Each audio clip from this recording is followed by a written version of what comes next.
Good evening. Call to order this work session, budget work session number 1, in fact. It's Monday, March 2nd, 2015. The time is 6:30 p.m. The first item on our agenda is the Pledge of Allegiance. Please rise and join me.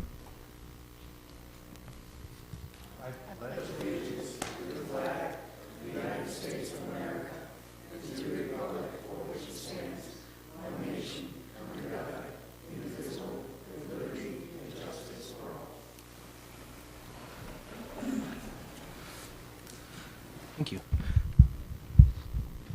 Now, item number 2 on our agenda tonight is a discussion regarding the fiscal year 2015-2016 town manager's proposed budget message.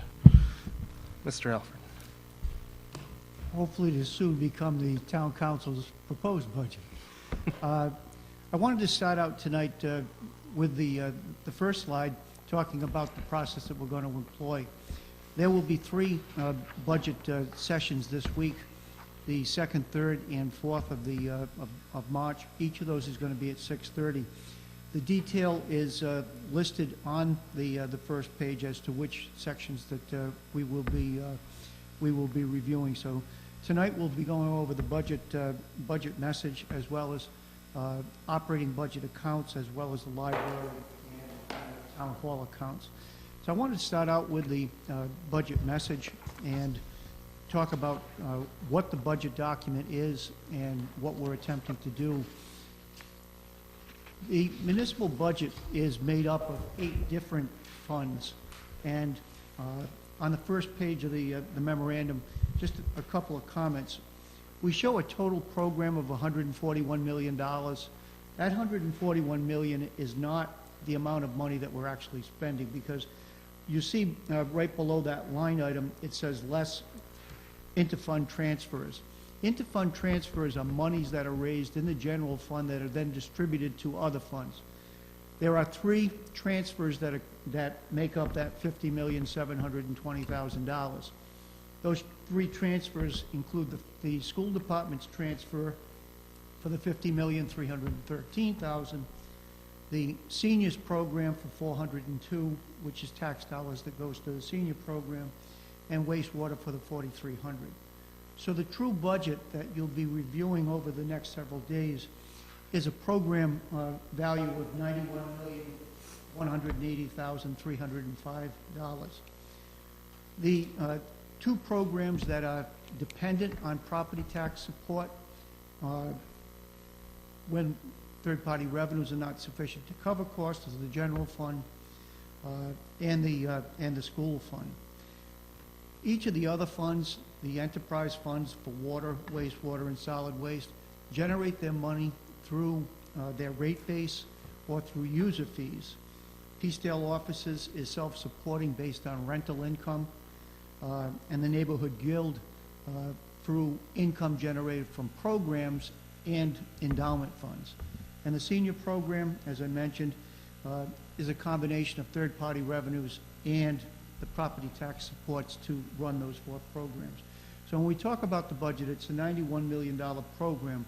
We're going to focus most this evening is going to be on a portion of the general fund itself. As noted on the first page, the general fund has a total program proposal of $75,701,000, or a 1.1% increase over what the current year proposal is. On page 2 of the document, we provide the first limited breakdown of costs. The operating program is a $21,099,000 proposal, which is 2.5% more than what the current year is, or $533,000. We break the general fund down into the operating program, miscellaneous transfers. Miscellaneous transfers are the monies that are not really going for a town operation, but rather are monies that are contributed to outside agencies, as well as costs that are not directly related to the operation, but pertain to workers' comp, statutory requirements that we must meet, municipal insurance costs. Capital budget, which the council is well familiar with, and I would note for the record that we have made 2 reductions from the the council's recommended, that being the $15,000 on the senior services, adult day services deck, and the $5,000 for cable purchasing. So instead of it being up $26,000, it's up $6,600.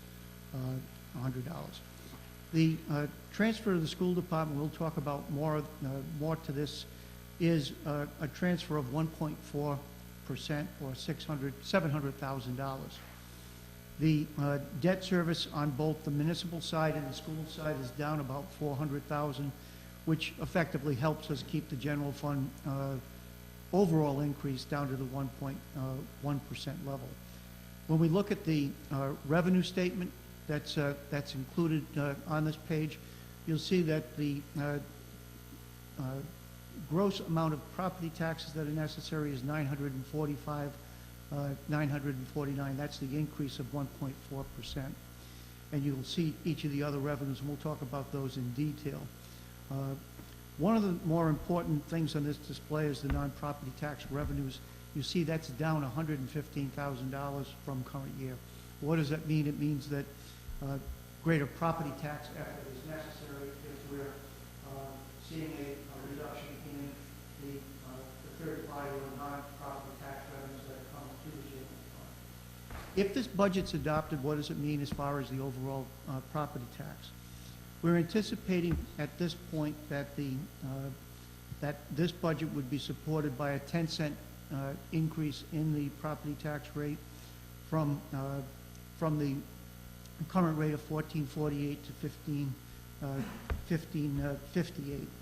The distribution would be an increase of 4 cents per thousand on municipal, and it would be a total of 6 cents per thousand on for the full funding of the school supports. If you look at page 3 of the message, this provides a detail as to what the impact would be on the average residential structure in town. When we talk about the average residential structure, that's simply taking the classification for residential property and dividing the number of units that are registered within our tax roll to the total gross value. And the average is the $330,000 in the current year. We don't expect to see any change in that for the 15-16 year. So essentially, the implications would be that you'd see for the average home about a $33.67 increase that would be directly associated with the increase in the budget program. The chart on page M3 also provides a distribution of the budget based on municipal and school purposes. And what we're doing here is trying to determine what's the pure cost of property tax for each of the different functional areas. So we're removing all the non-property tax revenues. We're coming up with what the gross property tax need is. But now, once we determine what we need for property taxes, we have to also look at, well, what are we abating for taxes for the elderly, for veterans, for open space? Also, what are we anticipating that we are not going to collect in the first year that a tax has been levied? That's the overlay, and we'll go over that. But the overlay right now is shown at $1,061,000. So you have to add that $1,061,000 net of the proration. Proration is that if somebody starts building a house on January 1st, there's no value on that house. If they finish construction of that house on June 30th, we would add it to the tax roll, but we would prorate the taxes so that they would be paying 50% of what the rate would have been, because obviously they weren't using the house for the first 6 months. If we did not have proration in place, we would have people being able to occupy and use property without any tax requirement, even though there would be a need for services for that unit. We're expecting that proration will generate about $110,000, so we can subtract that off of what our need is. So essentially, you're adding about $951,000 of additional tax to be able to make sure that you get the amount of tax that's necessary for the program. There's 2 different tax rates that are used in South Kingstown. One's the tax rate for real estate and tangible properties, and the second is for the motor vehicles. and we'll get into that, but you can see here that we're projecting that the value of the motor vehicles would be about $3,626,000. So we can subtract that from the gross amount of taxes that we need to raise, which means that the real estate rate and tangible rate is going to have to generate the $64,971,000. We're forecasting a property tax roll of $4,169,000,000. That is about $29 million over what the current year is, and that's based on what actual property value increases have been registered with the assessor's office. I want to qualify a couple of things too, is that we will not have a final tax roll until June 15th. So any of the estimates that we have either here or once the council adopts a budget is based on a forecast based on the best information that we have available. Second thing I want to put out there as a caveat is that we're going to be projecting the value of income from state resources. Since there is no state budget that's been delivered at this point, and certainly not one that's been adopted by the General Assembly, those revenues estimates are the best that we can come up with at this point. Most of them are based on the 5-year estimates that the state has given us to look at 5-year forecasting. But the governor's prerogative is to be able to establish what those values would be, and then the General Assembly must give approvals. So we could have variances there. We have, in the presentation, been conservative in those estimates. We would rather err on the side of caution than to anticipate dollars that we're not going to come in through the state. We're forecasting about a 0.78% increase in the value of the motor vehicle roll. Last year, it was up at about 0.9. So what we're seeing is there's about 1,000 cars that are yet to be priced. I can't be sure how many of those are prorated or how many of those are in for full value. So we're taking a relatively conservative estimate on that. Obviously, if we get more value by the time we certify the rolls on June 15th, then it will affect the property tax rate as far as the impact. Another notable fact, and I get asked this question all the time, is what does a penny on the tax rate mean? What does it generate in terms of income? A penny on the tax rate would generate $41,692, which is really just looking at your tax roll and taking it off by 10,000.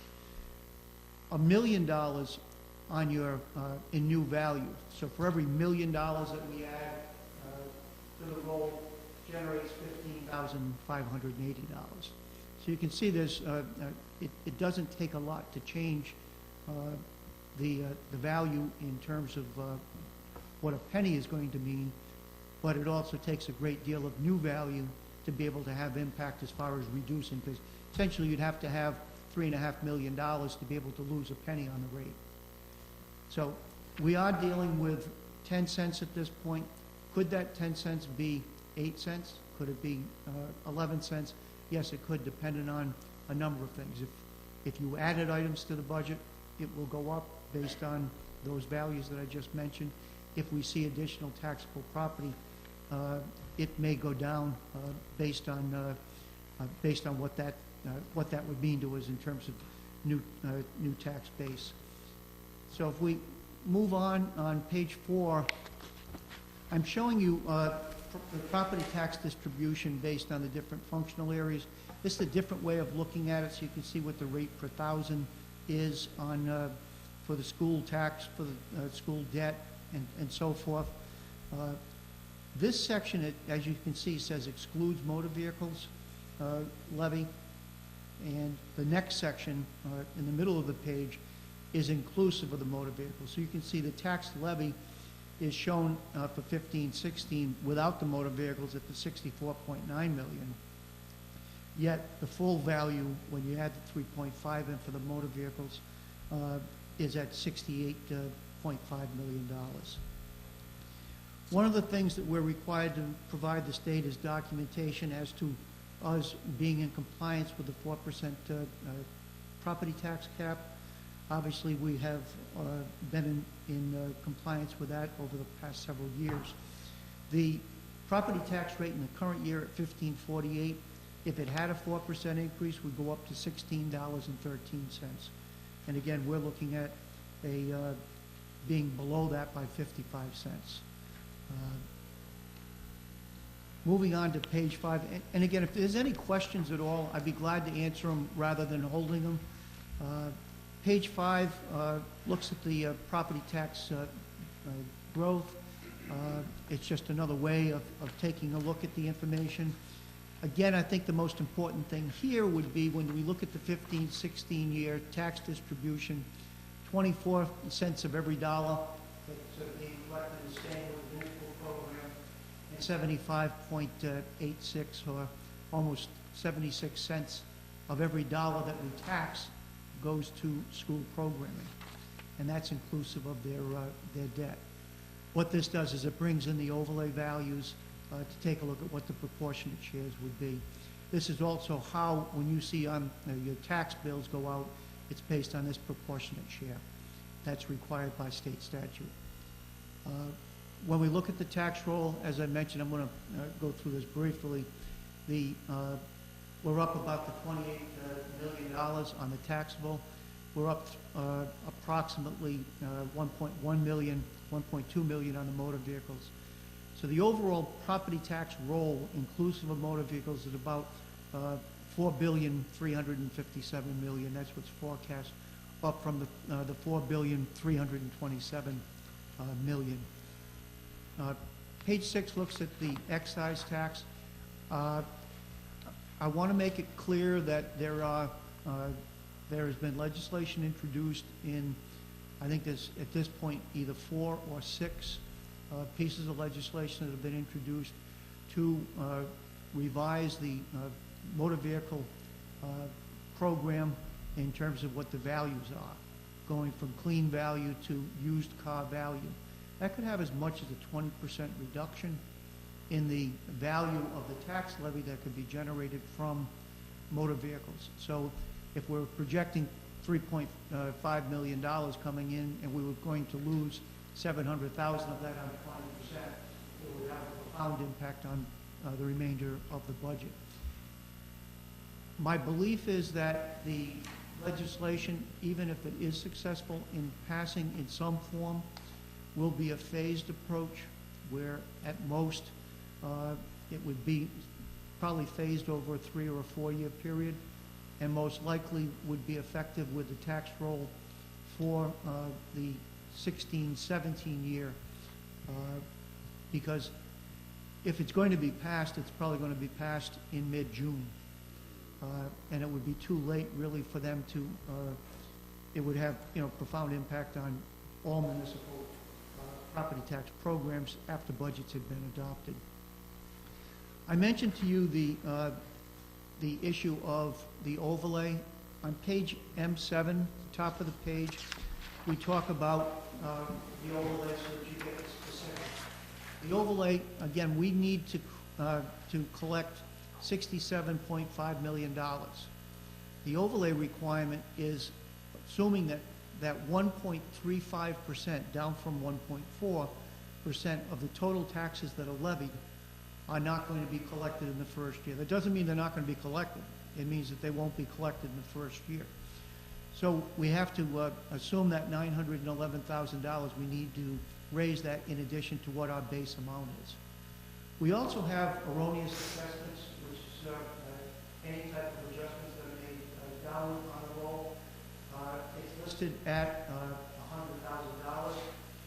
$100,000. The elderly program, and we'll talk about all of the different programs as far as tax exemptions are concerned, but the elderly program, the $50,000 here, the way the elderly program is run as of last year is the money, the property taxes are taken off the roll before June 15th. But we still need to have $50,000 available to the council were there applicants for the program, even though they're not meeting the condition of the ordinance, that apply for the program after the council in the past has seen the necessity to be able to approve additions to the elderly abatement if you're going to have that type of flexibility, you need to have some program dollars available.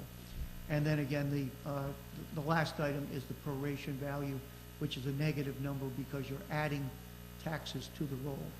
So essentially, we're looking at a need for our levy at the 68.5, and we're projecting that the collection would be at the 67.5, which is the net amount. Any questions on how we create the tax levy? If not, I'll move on. The next item is the prior year tax and interest payments. We're expecting that the prior year taxes, which are the amounts that we don't collect in the first year of the levy, will be collected in subsequent years. So if it's collected in the subsequent year, it's a prior year tax. There's also the interest penalty. Interest penalty is levied at a rate of 12% per annum, going back to a September 1st due date. So we're expecting that there would be an amount of $335,000 in delinquent tax payments that would generate, or I should say, interest payments that would be generated on those delinquent taxes. The payment in lieu of taxes are agreements that the council has had with various nonprofits where they've been removed from the tax roll, or a portion of their holdings have been removed from the tax roll. They include the hospital for the office building at the hospital. Housing Authority provides us with monies if and only if they've got a positive fund balance at the end of the year. And then Camp Jury, the Land Trust, and Welcome House, all of those have a pilot agreement that the council is required to approve on an annual basis. La Casa, Bayberry, those are housing developments where 8% of the rental income is paid to the town in lieu of taxes. There was a bill that was submitted to take that up to 12%, I believe it was, or 10%. 10% last year. It was not passed. I know it's been introduced again this year. I don't suspect that it will be approved in its current form. So we're anticipating that we'll see similar levels to what we saw in the current year. Page 8 starts with the other fund transfers, and many of these are directly related to your capital budget or for services that are being rendered through the general fund on behalf of these funds. So with Peacedale Office Building, PDOB, there's $3,000 that handles administrative overhead audit prices. Seniors, those costs are being absorbed within the senior program itself at this point, instead of getting the back charge. Same with the utilities. The fair share development fees for the education and fair share for rec are directly related to what you've already seen in the capital budget to pay debt service and open space as well. This is with real estate conveyance tax. So from those sources, there's about $450,000, or about a 15% increase in third-party revenues from what we have in the current year program. On the school department, there is a larger increase than normal as far as transfers from the school fund to the general fund. The reason for that is that we're picking up additional crossing guards that the school department has requested the police department to put in place. All crossing guards are paid through the police department as part-time employees. And the school department reimburses that cost. That process goes back to when we used to receive a percentage based on the full value of the school fund coming back in. It's never changed. This allows us to isolate what the costs are, and since they are directly related to what the school is requesting for service, the reimbursements provided. So you can see there's a $21,000 increase in, I believe there was 4 new guards that were crossing locations that the schools asked to have new assignments. The school resource officer, what we're looking at is the school's paying for 50% of the projected cost associated with that officer. Now, that's not just the cost of salary, that's the cost of everything that would be involved with that individual going through school, all of the equipment layouts that are necessary, as well as assuming as a full-time employee, a health care and benefit package. So $42,000 would stay with the police department, $42,000 is budgeted in the school department, that would then be transferred to the general fund to offset those costs. IT costs are self-explanatory as far as the services that the finance program in the town provides on behalf of the schools, in terms of dealing with their direct operation. If we move on, Hold on, Steve. Steve, just correct me if I'm wrong. I just want to make one clarification, because we talked about the school resource officer. This is specifically for Curtis Corner. This does not have anything to do with the one that currently is in the high school. This, that's fully paid through the police department. okay, This second one was the one that came at yes. request of the school department for a consideration. And when we looked at that, we were looking at one of two things: either providing them with a resource officer, or we were looking at the potential for increasing the detective bureau via juvenile laws. Okay, Either way, that person is going to be doing the same type of work. If in fact there's going to be greater dedication for the school purpose, then we would ask them for the contribution that they have included in their budget document. okay, thank you. But it certainly is a decision of the council of whether that position stays in place. It's recommended in the budget, it's accounted for in the budget, but it's certainly, like everything else in this budget, subject to your review.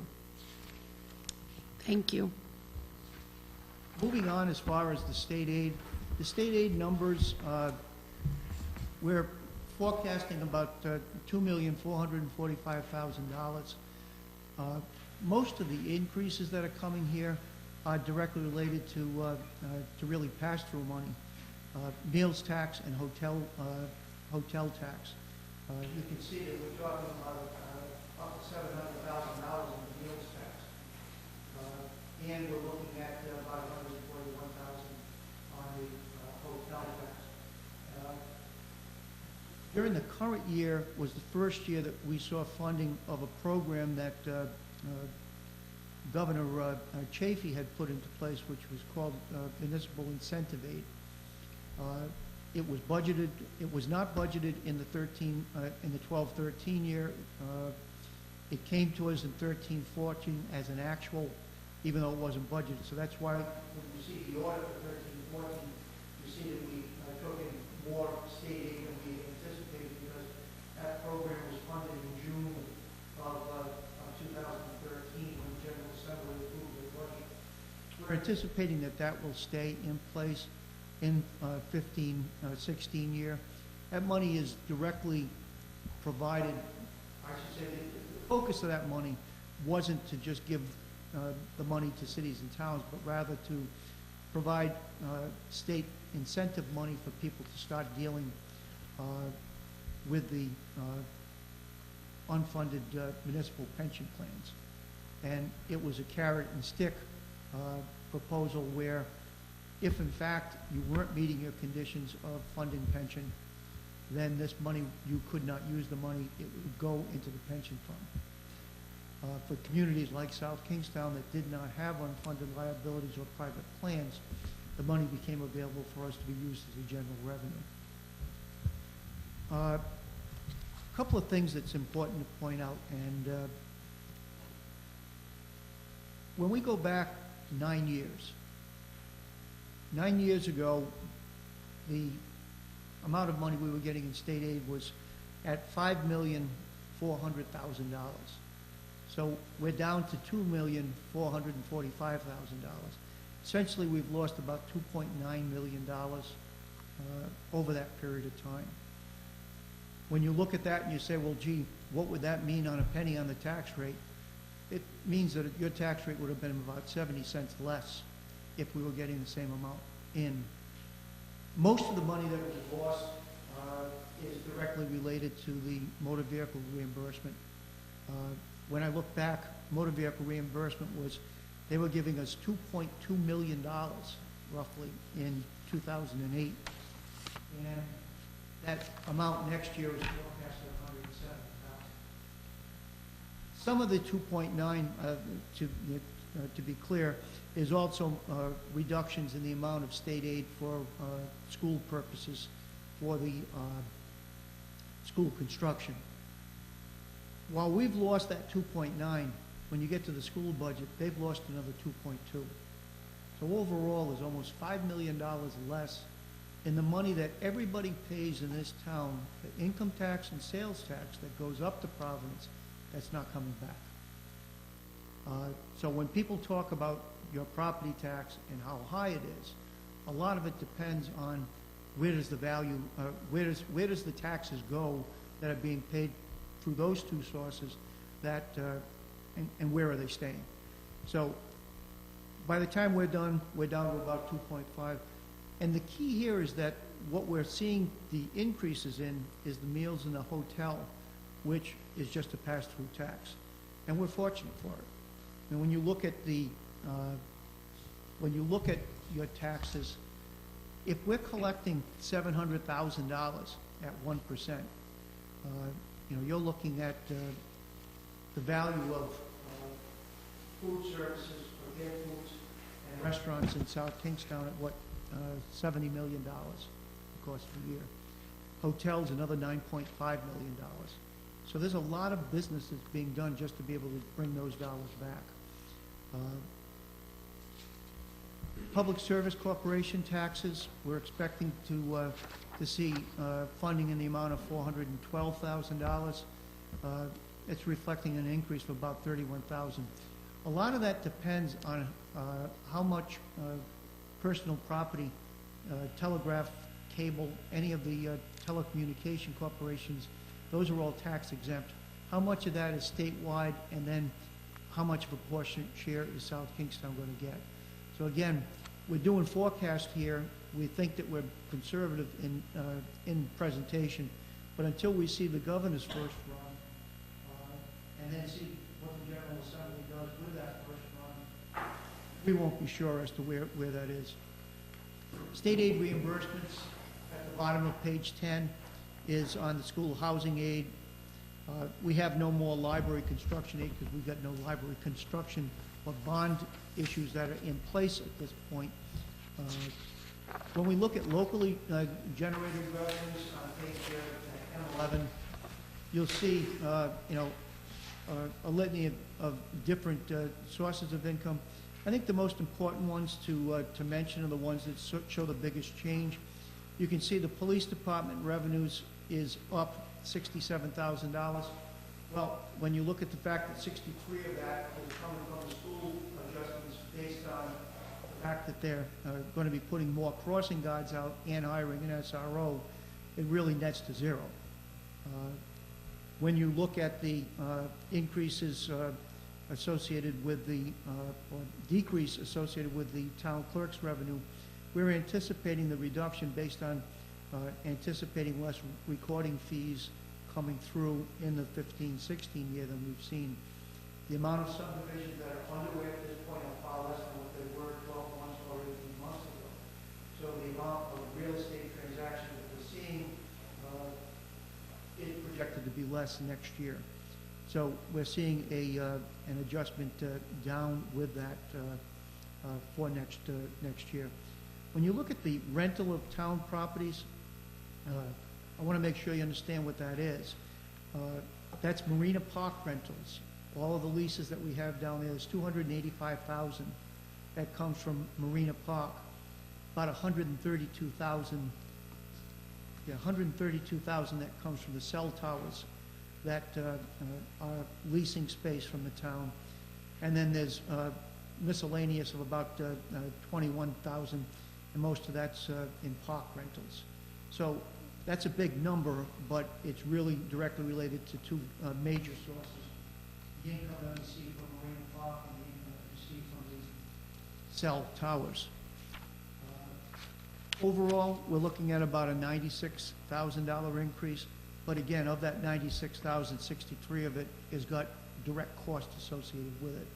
So again, minimal increases that we're seeing in local program.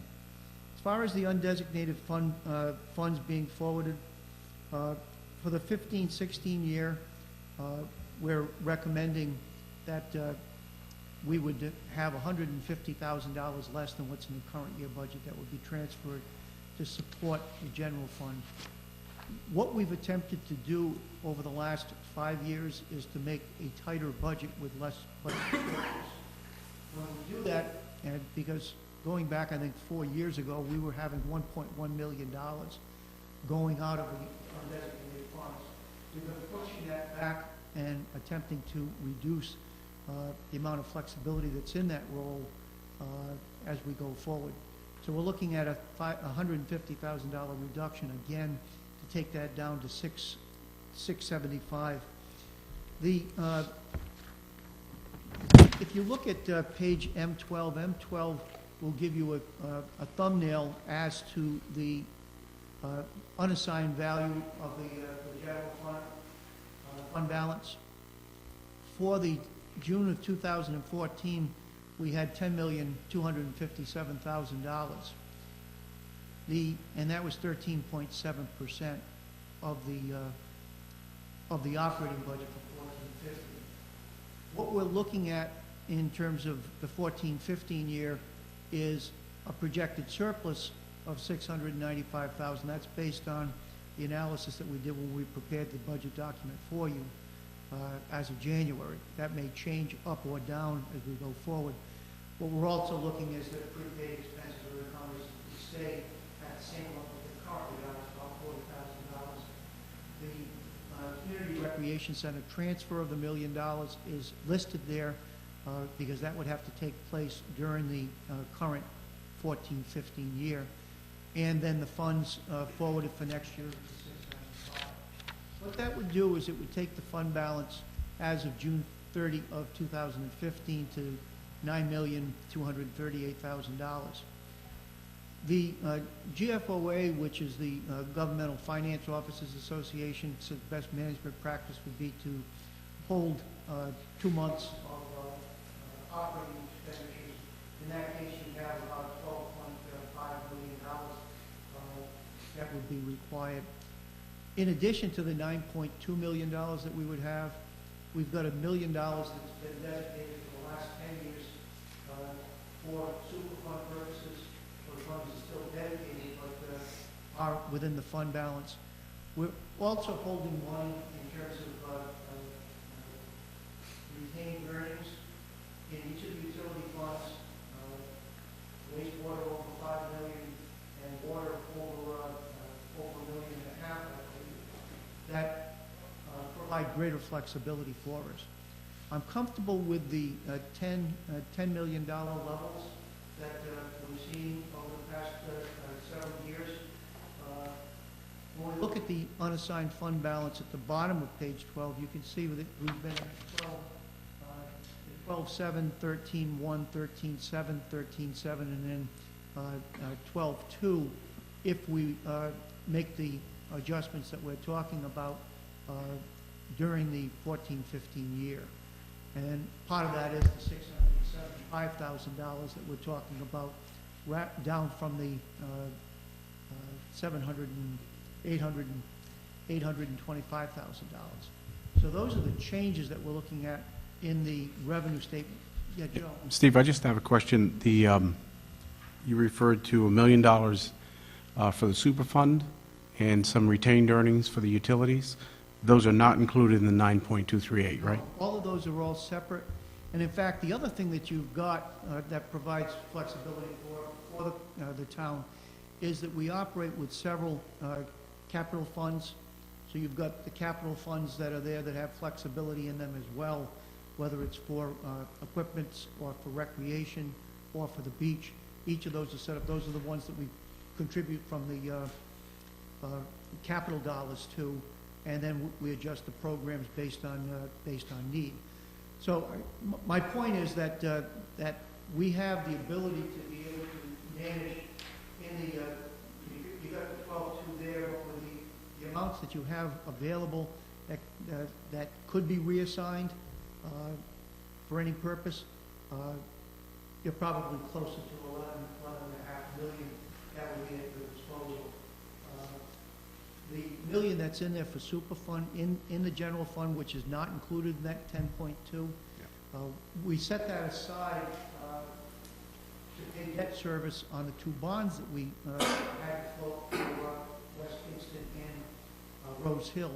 We've never needed to dip into that money because the way we set the transfer station up, they're renting that, and we're using the rental income from the transfer station to pay the debt. Pay the debt. Now, if we were to ever close the transfer station, we'd still have debt over the next, I think we've probably got about another 10 or 12 years.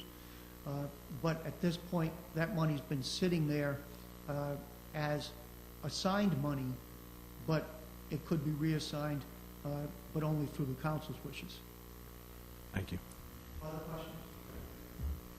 If not, we move into page 13, which is the general fund expenditure statement.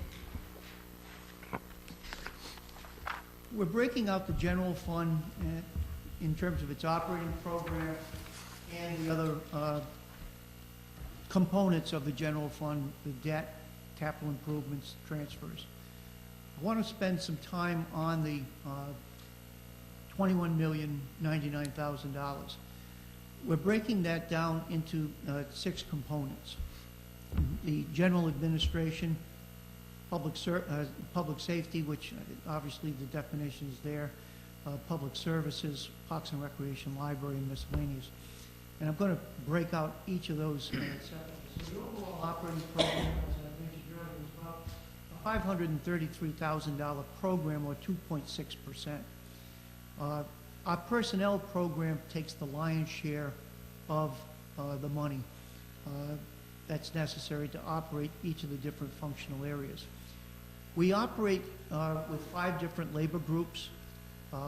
4 of those are labor groups that are unions that are recognized under state statute, that being the IBPO, the IAFF, ASFAME for general municipal employees, and NERI, which is for the staff support personnel.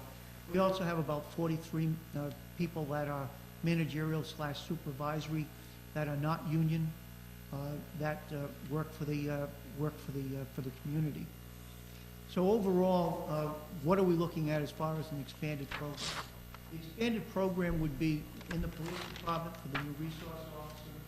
We've got that cost there, plus the crossing guards, that's 16.8. You also have in the Public Services Administration, one of the things I'm recommending is taking an engineering aide position, which is now vacant, and upgrading that to a staff engineer position. The net cost differential would be about $17,000 in total. That reclassification will give me greater flexibility to get a lot of the major capital projects that we've got going, as well as to be able to do the supervision of anything that goes through the planning board in terms of construction. So we're looking at that. I no longer need somebody to do engineering aid work. I need somebody who's going to be able to read plans, be able to make field changes, and be able to deal with that rather than having that work go through John. We're also looking at the development with the amount of recreation programs that we're running.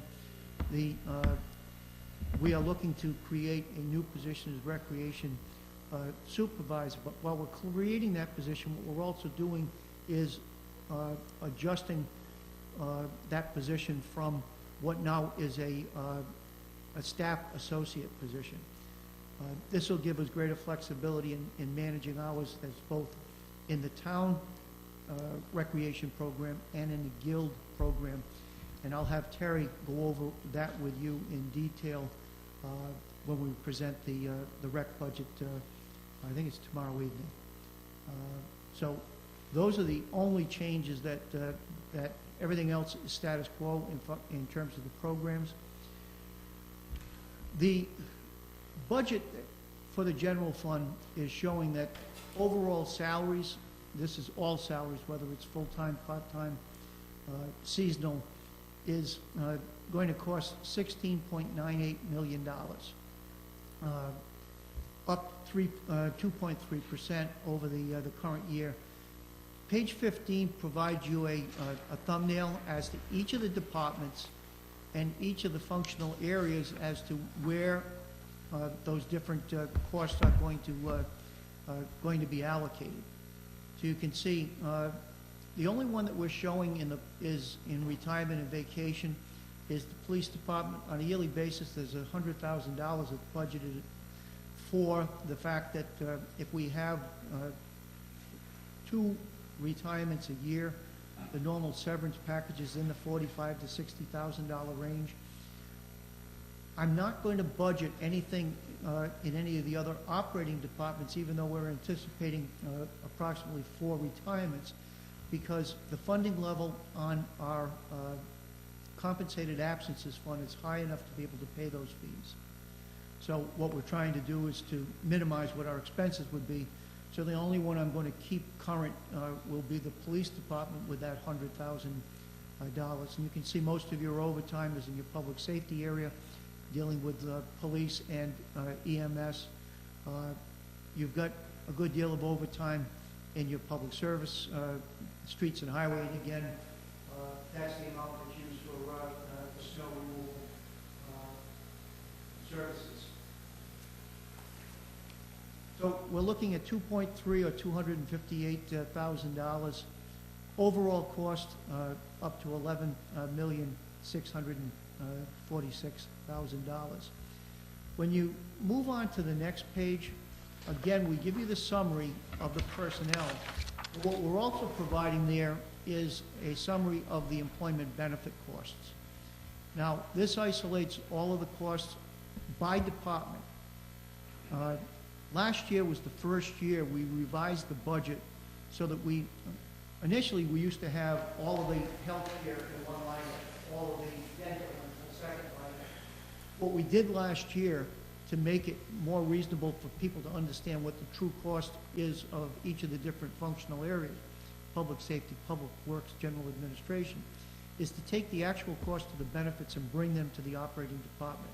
That way you can see what each of the departments truly cost you, not just the personnel salary costs that are associated with it.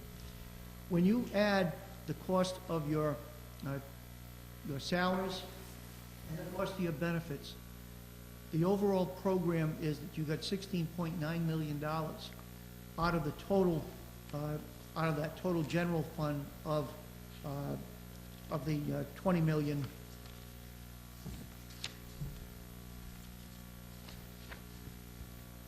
I'm going to catch up with my own pages. So out of the $21,099,000 budget, 80.5% is going to personnel related costs. So you've got about 19.5% of your money in the general fund for materials, supplies, or contracts. That's not unusual. In fact, on the school side, the percentage is higher. Other costs that are presented within the personnel program include longevity. I've provided you in detail how each of those different programs work. Longevity at this point has a overall cost of about $350,000. A goodly share of that, 133, is in the police department alone. I mentioned the fact that we had compensated absences fund. You can see as of June 30th, 2014 on page F17, we have almost all of our liability covered. We're within $177,000 now. You say, well, what is compensated absences liability? Compensated absences liability is if a company goes out of business today, what does it cost you to close the door as far as your personnel? This is whatever your labor contract says people are entitled to as far as vacation payouts, personal time payout, sick leave, if there's sick leave pay that's entitled to. So what we do on an annual basis is we look at June 30th of each year and determine what it would cost if we closed down the entire operation as far as personnel, and we had to pay each and every person what they were entitled to under either their labor contract or the terms and conditions on the supervisors and managers. So the overall cost, if we close down the operation on June 30th, 2014, was $1.8 million. Within the compensated absences fund, we have $1,668,000. Most communities will go on a pay-as-you-go basis, but what that does is it skews what the operating budgets look like, because all of a sudden somebody's got a $30,000 person leaving. Then the following year, to get back to a base budget, you really need to remove that $30,000 from consideration. By doing it this way, we'll put the money into compensated absences, and we'll pay it out so it doesn't affect what the operating department's increases would be from one year to the next. And again, the only contribution we'll put there will be the $100,000 that goes from the police, because that's where most of the money goes out, is through the police department. The other major cost associated with benefits is the cost associated with health care. Thumbnail, this question usually comes up: what does health care cost us today? Health care in this year's budget, on average, is about a $17,000 family cost. For an individual, it's about $7,000. The copay is 20%. The copay at 20% means that most individuals that have a family plan are paying about $3,400. And I'm rounding this because we've got different layers of health care based on the different contracts that are in place. They may range from $16,800 up to $17,100, but the average is around $17,000. So when somebody says, well, what's their copay? The copay is around $3,400. On an individual, about $1,400. And all of our contracts are set to expire on June 30th of this year, other than the police contract. All of those contracts that are up have got 20% other than NEA. NEA is still at 17.5% and subject to negotiation. What's budgeted is 20%. If we're not able to negotiate to a 20% level, we'll have to make adjustments to the departments that have NEA associated with those involved. So we're looking at that type of increase. And you say, well, gee, what's the difference between 17.5 and 20%? Roughly would be what, around $325, $350. They're certainly going to look at that as being part of the salary increase that they're not getting, but that's part of a negotiation process that we'll have to go. On OPEB, OPEB's on the bottom of page M17, and again, we have operated with an OPEB program since 2008, even though it says 2008 there, for those that are finding typos. The OPEB has what's called an annual required contribution, and the annual required contribution is set based on an actuary. The actuary says that our value should be $885,767 for municipal programs. That's also inclusive of utilities. We're putting in on direct pay through the departments itself in the program that we've already talked about with benefits, $487,000. That's you'll see that as the requirement for the payment for retirees. What we're also looking at is what's the future cost for the people that are still employed, but eventually will have some type of health care in retirement. That's another $425,000, which is budgeted separately. So altogether, you've got about $912,000 that will go into OPEB, where the minimum requirements or 100% funding would be at $885,000.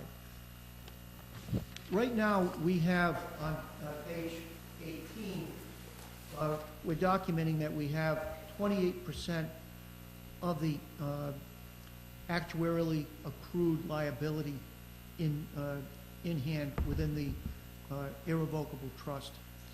That means that when we look at the OPEB liability, it's targeted at $18.8 million. We've got $5.3 million. This is a combination of both town and school. So when you look at it, this is the total liability for the community with all employees, inclusive of school, both teachers and non-certified. So what the actuarial said is you need $18.85 million. We've got $5.3 million that was there as of June 30th of 2014. There's only 12 communities in Rhode Island out of the 39 that have established funded OPEB plans. The average funded ratio is 1.6%. Ours is up at 28%. So again, we've made an effort to be able to deal with both compensated absences. We've made an effort to deal with the OPEB liabilities as well. And in fact, oddly enough, the only community that's up at 30% is Charleston. I don't understand why, but theirs was the only one I could find that had a higher funded ratio. We're also anticipating $1 million being transferred into this fund, additional $1 million during the 14-15 year out of the school department from their healthcare reserve fund. So we're expecting that we will be over 30% by June 30th of 2015. Our target would be to try to get that number up into the 40 to 50% range over the next 5-year period. I don't think that there's a necessity outside of that to get it much higher than that, because what you're looking at is that you are having people accrue benefits from the first year that they're hired. So essentially, what the actuary is looking at is that if we have somebody who's a police officer for, let's say, 5 years, we're putting money in for their retirement, which is going to occur 15 years hence. So what you're doing is you're front-loading that money. Basically, what you essentially will do with an OPEB trust is to get it to a point where the only thing that goes in on a yearly basis is the amount for future, because you will have already paid for all the people that are pay-as-you-go retirement now. Because all of our police officers that are on paid health care at this point, we have to budget for that in the police department budget at this point. If the OPEB's fully funded, then you wouldn't have to fund that. I think that's more of a pipe dream. It's not something that I think is a realistic expectation. But I do think that the funding of OPEB to the level that we're talking about here is an important consideration for any municipal government. It's not just health care. It would be dental, if dental was provided. We do not have dental in retirement other than for disability police. Would be the only ones that have that at this point. As we increase the value of copay, the liability also comes down, because the employee in retirement will continue to pay the copay. So there's a number of things that we will do with it that can have impact on the funding level. As far as the retirement system is concerned, I'm showing you what the contribution rates are. Contribution rates for next year will be up about 2% on the police. Now remember, that means that for every dollar we're paying a police officer, we're paying an additional 24.71 cents toward their pension. In addition, you're paying for their FICA, and you're paying for 80% of the health care. So again, that's why we're looking at over 80% of our overall costs are going toward that. So for us to be able to say we're going to reduce things, reductions can't really come outside of in the personnel arena. The bottom chart, I think, is also an important chart, because this shows you retirement liability by the three groups that we have. There's three different groups: police, EMS, and municipal. Municipal is also inclusive of all non-certified teaching employees.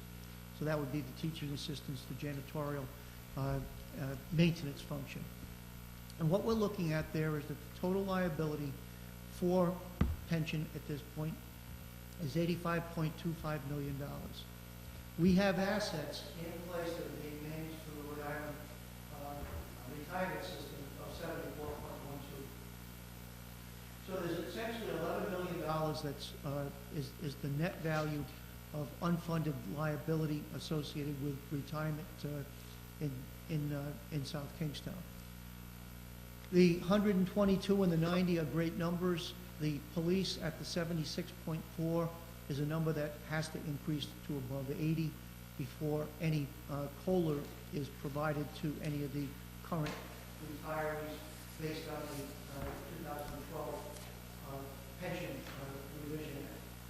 So one of the reasons that we've seen the police drop in terms of the funding ratio is the number of disability retirements that we experienced over about a 3-year period going back about 5 years ago. We had an unfortunate number of officers that were injured and were not able to return to duty. At a young age, not returning to duty, the value of the pension skyrockets in terms of the amount of money being paid out versus the amount of money being paid in. So we are in very good shape with 86.9% or an 87% funded ratio. We are not one of the communities that has any private pension plans. And there's nothing that we need to do to catch up other than to pay what the current rates are that are established through the actuary. Going on to page 19, I'm going to run through this real quick because we're going to go through each of the departments individually. But this is just a breakdown. As you can see, general administration, it's down about $36,000 in gross dollars. Some of that canvassing authority, that's not really a savings that's there. What it is that with the canvassing authority, if there's no elections, in fact, for the 15-16 year, there's only one presidential preference primary that would be held, where the following year there's going to be 3, because you would have local primaries and you'd have a general election. So what happens is you're paying every other year. It's either good news or bad news with the canvassing authority as far as the budget's concerned. So this is one of those good news years where it's down $37,000. Manager's office is down. Some of that is personnel related. A lot of it's also related to the fact of once you put the benefits into each of the individual departments, you're going to see a lot more movement, because here you had a case where when Andy was with me, Andy was taking full health care. Once Andy left, we had the attrition dollars that were there, but also once Amy came in, Amy was taking a buyback. So the difference between $17,000 and $2,000 makes for the differences that are there. And you'll see that with some of the operating departments now. In the past, you wouldn't see it because it would just be absorbed by that one line item on health care. But now, because it's split up in each of the different departments, you'll see some of the flexibility. Same thing holds true in the finance department in the opposite direction. You've got salary adjustments being made because you've got people working through STEP, but you've also got changes as far as healthcare values. If there's no questions, I'll move on.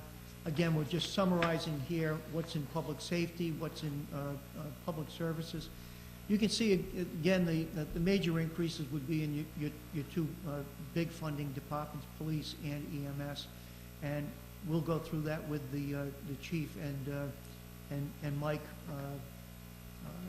on one of the next 2 nights. The police department, while it's up to $386,000, remember that you got about $80,000 of that tied up in the expanded program that's there. The rest of it's assuming a 2% salary increase for the bargaining unit itself, as well as the non-organized. The public services department, same type of a situation. We're looking at where you got salary intensity. You're going to have larger increases than tree management program or street lighting. Of course, are also expected to go up next year. The street lighting is expected to go up because the cost of energy purchase has gone up.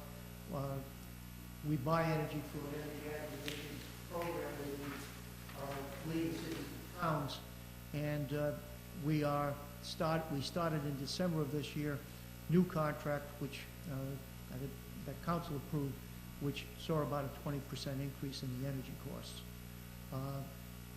That's a flat energy cost increase, or it won't increase for a three-year period. So we're hoping to be able to stabilize that account. Recreation. Steve, yeah. if we look into that PRISM program, the WCR PC. Would that, and if we decide that it's worthwhile to become a part of that, would that be in this budget, or would that be You next got your year? mic on? Sorry, it is on, sorry, I was just not speaking into it. The PRISM program offered by Okay, let me give you some background in Right. terms of this issue of street lighting. The Washington County Regional Planning received a grant through Rhode Island Foundation to be able to develop legislation which was quite similar to what was in both Massachusetts and Connecticut, that would allow cities and towns to be able to buy all street lighting fixtures, and then to have the requirement for the towns would have service, would be servicing and maintaining those fixtures. The legislation was passed, it then went to the PUC. At the PUC level, the League of Cities joined in and provided necessary funding to assist in making sure that what NGRID wanted to do and what was in the community's best interest was accomplished. That was accomplished. So right now, we can buy the streetlights in any municipality. The value of the streetlights was one of the big bones of contention, and both the League and the Washington County were involved in making sure that cities and towns got a fair shake based on what the rate of depreciation was going to be on those lamps. Cities and towns have two choices. Actually, they have several choices. Most cities and towns will have the option of buying the lamps, which means that they're going to have to upload front money to be able to purchase the lamps. That money can either be financed in a number of different ways. Then the cities and towns need to decide how they're going to maintain the lamps. Now, maintenance of the lamps doesn't necessarily need to be through the PRISM program. Correct.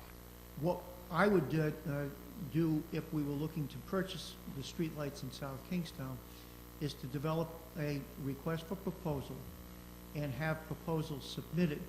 In Massachusetts, there's really one company that's probably handling most of the municipalities that have purchased the streetlights.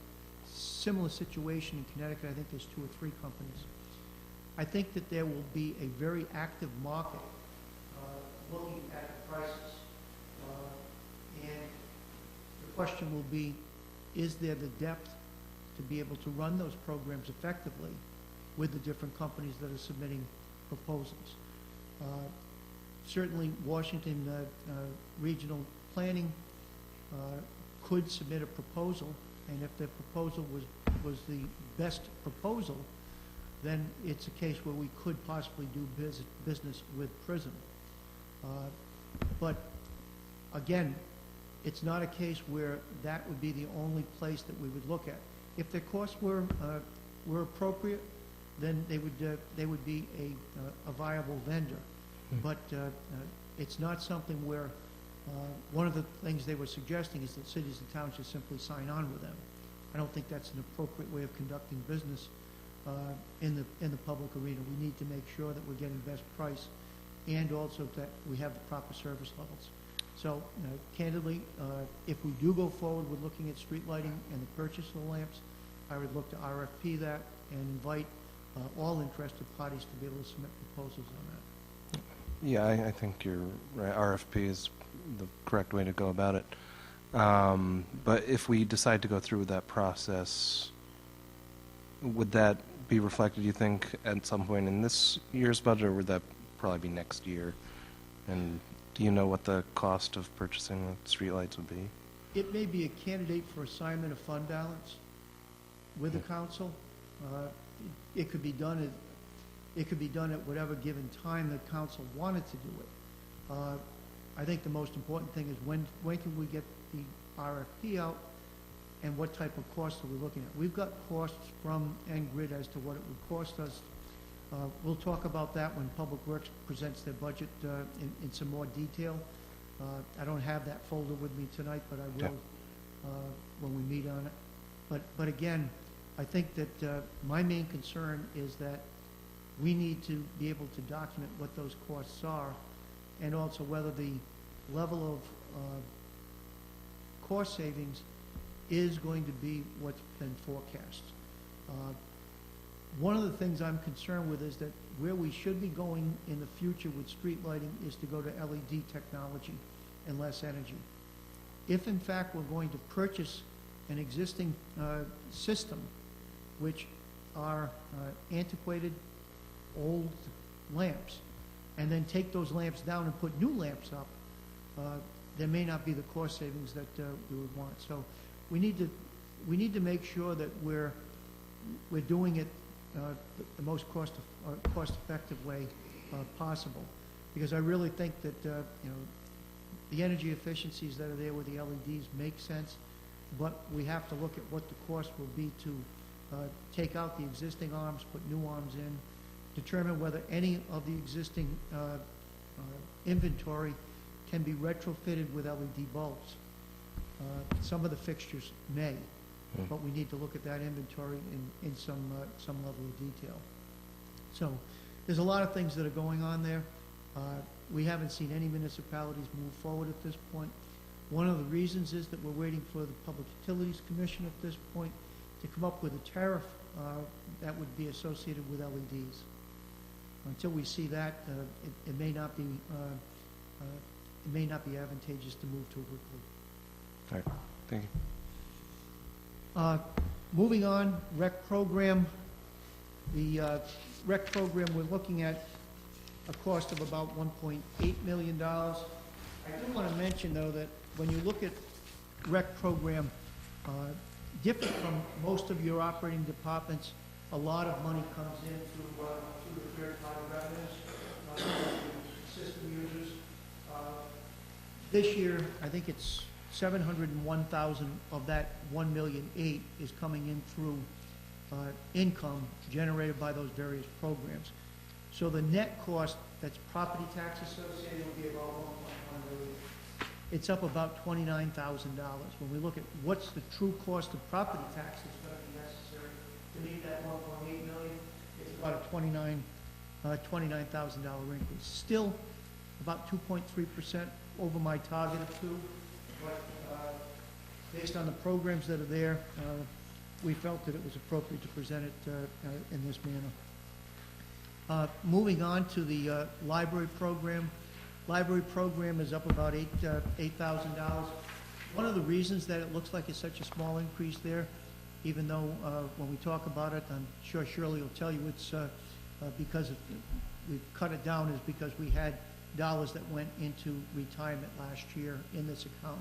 So the $1,171,000 was a higher number than what it would have been if we had taken the dollars out of the compensated absences fund instead of budgeting them through the library program itself.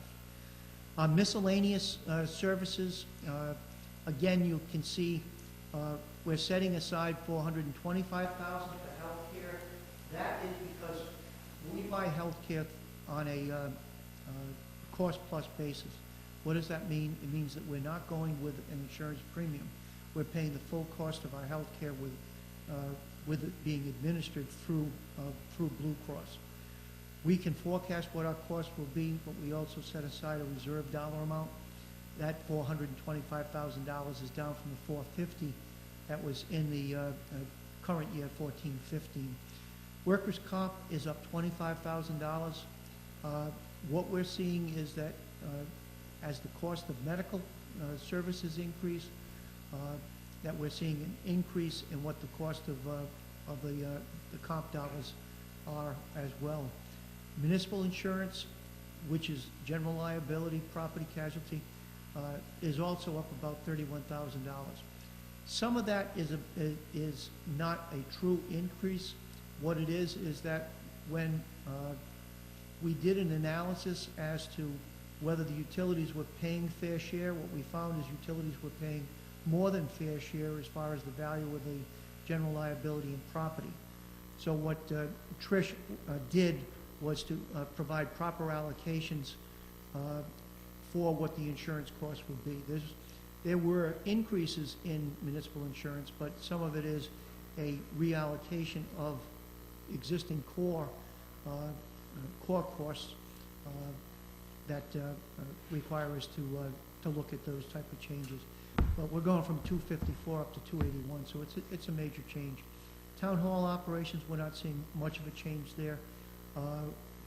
There, we're looking at really the cost of cost savings that we've had over the years is in terms of moving natural gas in replacement of the oil, and having enough dollars to be able to do general maintenance on the facility. We'll talk about that a little bit more as we get into the actual accounts itself.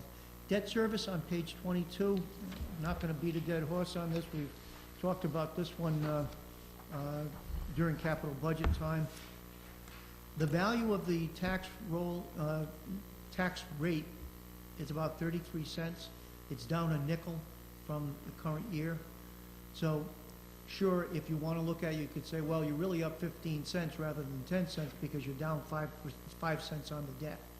That's true.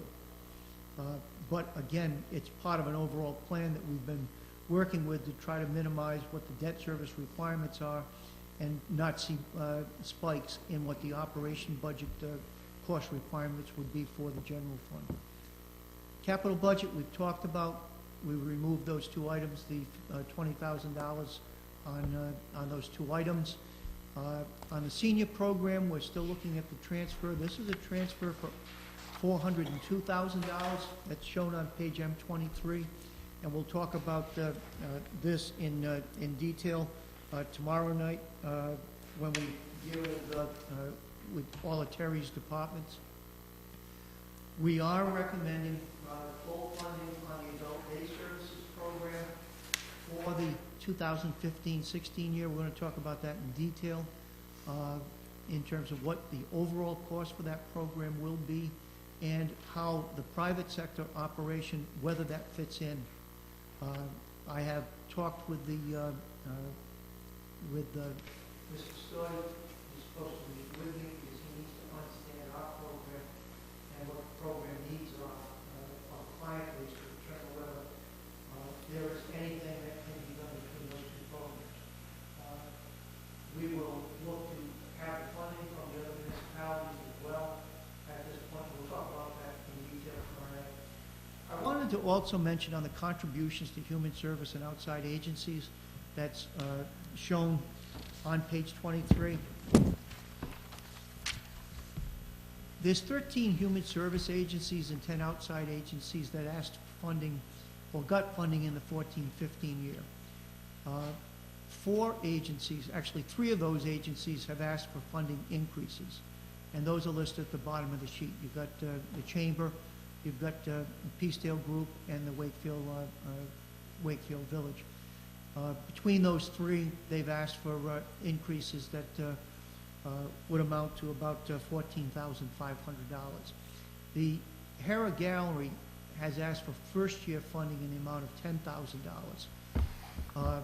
As has been the past practice, human service agency and outside agency funding is the prerogative of the council. It has nothing to do with the administration of the town. It's really a determination on your part on whether you want to assign property tax dollars to these various agencies. So I have carried the dollar amounts that were budgeted in the current year that were directed by the council in for 15-16 consideration.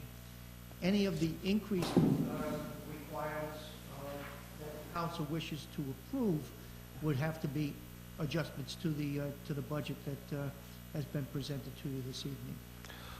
Steve, where are the other, I guess it would be 8 or 9 agencies listed? If you look at the detail, it would be on page...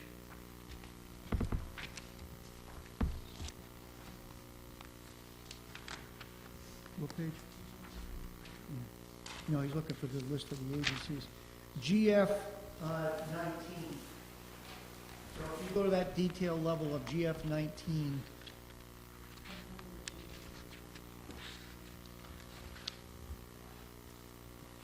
Okay, I see it.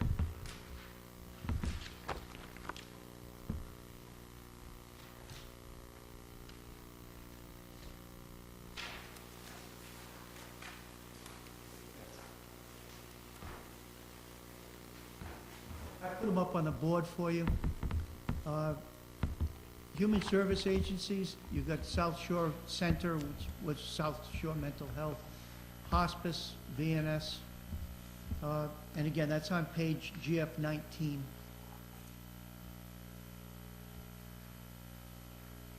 And you've also got the outside agencies. Outside agencies would include HERA, where I'm showing zeros, but I'm also showing both here and in the narrative what their funding requests have been.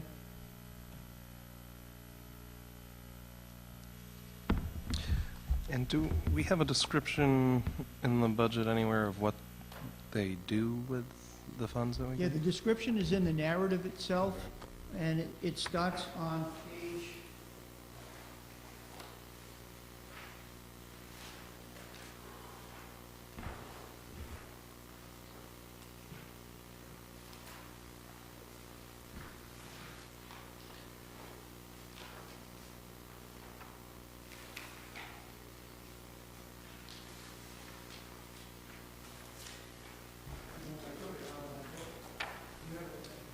See something around page N46, looks like some stuff.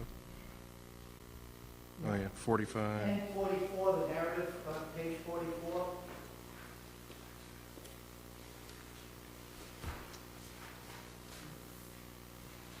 We received from them a packet about this thick. If you want copies, all of those are available for the council to review. What we require them to do is to show us what their overall budget amounts are.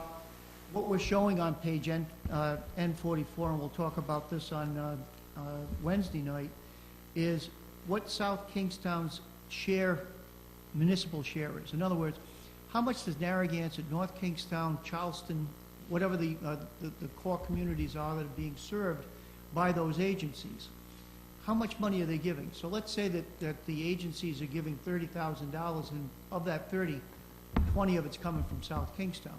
So we look at it and we say 67% of all of the contributions that agency is getting is from South Kingstown. We then look and say, well, what's the client base rate ratio? Is there 67% of the client base that's being served? And so on N44, we look at that and we say, okay, South Shore Center, we're giving that agency 41.8% of all of the money that they get from locals, yet only 18% of the client base are from South Kingstown, and so forth. I'm just picking them out as the first one on the list. You can see that hospice only gets money from South Kingstown, but only 32% of the people are there. So you can see that when we look at fair share analysis from a fair share perspective, all of the agencies are getting from South Kingstown more than what the ratio is of the client base that is being served, other than probably Kane Daycare. Well, we're giving them 100% and we've got 60%, but that used to be one that was kind of close. The Coalition for Children, we're only giving 11%, yet 21%. That's the only one that we would have. But we can go over that in whatever level of detail council wants to do on Wednesday night.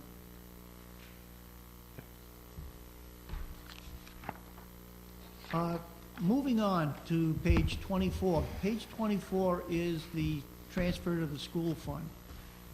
As far as the school fund is concerned, we reviewed the school fund as it was presented by the school committee to me. There were three changes that we were suggesting be done. One was that they were looking to reduce the amount of unassigned fund balance from $400 down to $345,000. Well, there was absolutely no real reason to do that. As of June 30 of 2014, they had $3.7 million in fund balance that was unassigned. A portion of that, the $6,000 for government financial management systems, that's going to be liquidated, so that's going to add $6,000.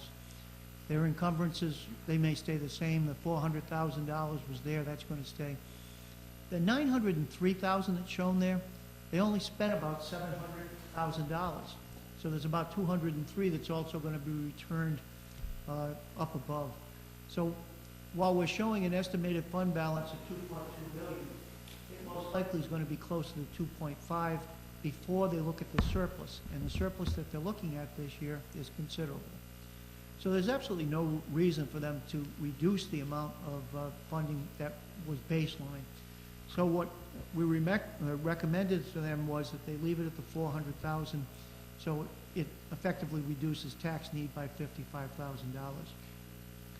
Secondly, when we did the 5-year forecast and we look at the state aid to education funding formula, in addition to the normal funding formula, there's also a component that provides adjusted dollars that come back to the community where a community has spent more money on special education purposes than, let's say, a given student.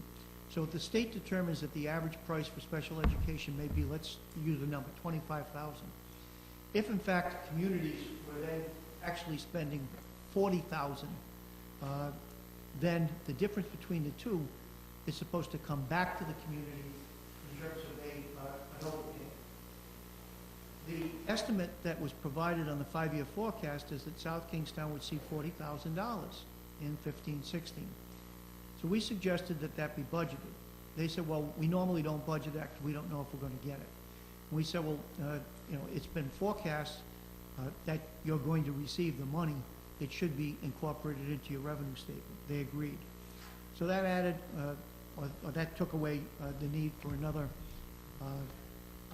$40,000 in property tax.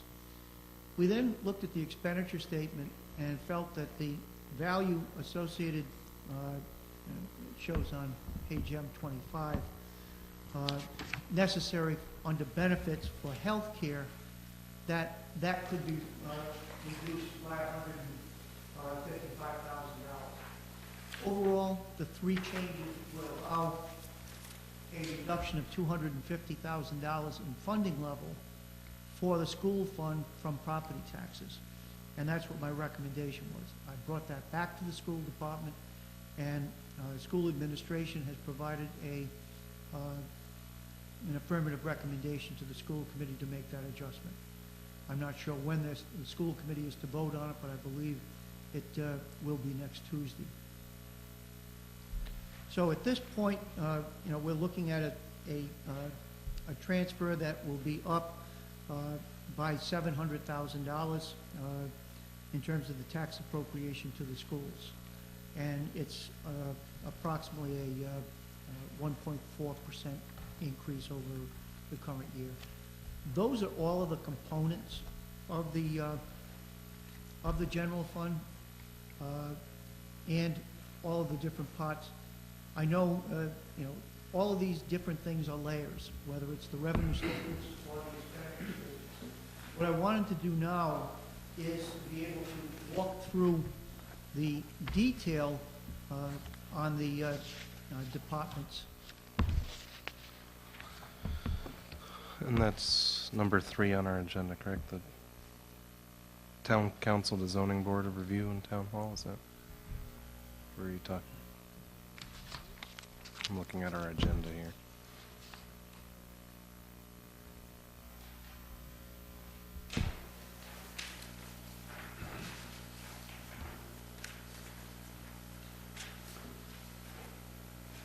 We're going to start on GF1, and that corresponds to page N1.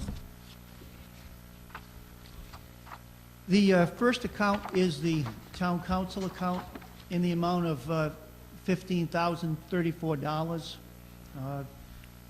That is for the stipends for the town council. And it's interesting that the cameraman gets more than the council. I'm not sure why that is, Billy, but it is. So overall, you've got the $13,500 there. And again, you're going to see FICA on every account. That's 7.65% of what your salary costs are going to be. And there's $500 in miscellaneous funding that's available. It's about a $49 decrease because we're requiring Dale to provide the office materials and supplies rather than budgeting through the council. As far as the budget referendum, and please stop me on any of these accounts, budget referendum only occurs if in fact there is a referendum. And I think everybody's aware of the budget process. If in fact the budget that you adopt by May 1st isn't something that 200 people agree on, they can ask to change that budget both up or down. If they were to do that, it would require us to have really an election. That's what a referendum is. The cost of running an election is $12,000 based on Dale's forecast. So we're budgeting that. As you can see, in 13, 14, since there was nothing that occurred, we've got nothing. We put $10,000 in as a placeholder if there was one for the 14, 15 year.